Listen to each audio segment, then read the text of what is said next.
जब भी आपको दिया हो कि लाइंस आपकी इंटरसेक्टिंग है तो इसका मतलब भैया क्या है, और अगर लाइंस आपकी पैरेलल हैं तो इसका मतलब क्या है, और अगर लाइंस आपकी कोइंसिडेंट हैं इसका मतलब क्या है।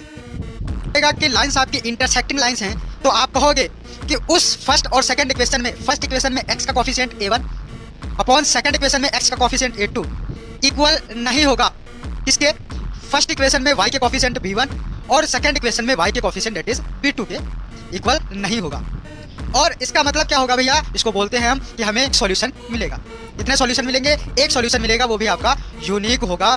आई होप ये पॉइंट आपको क्लियर हुआ होगा। मतलब लाइंस आपकी इंटरसेक्टिंग होंगी, ठीक है।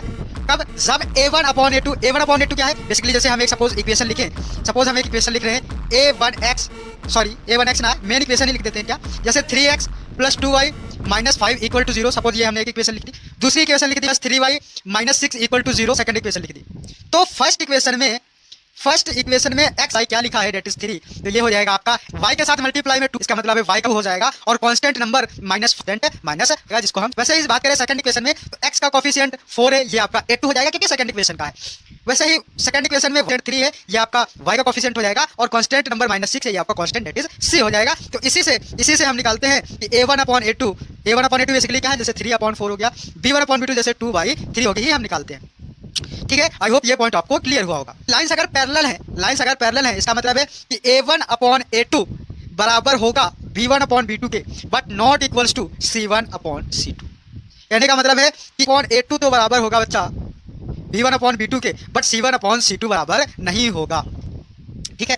तो हमें सॉल्यूशन कितने मिलेंगे, तो भैया जब भी लाइंस आपको मतलब नो सॉल्यूशन, आपको कोई भी सॉल्यूशन नहीं मिलेगा, मतलब नो सॉल्यूशन। बात करेंगे अगर लाइंस कोइंसिडेंट है आपकी, कोइंसिडेंट लाइंस का मतलब होता है कि a1 अपॉन a2 इक्वल होगा b1 अपॉन b2 के, इक्वल होगा c1 अपॉन c2 के।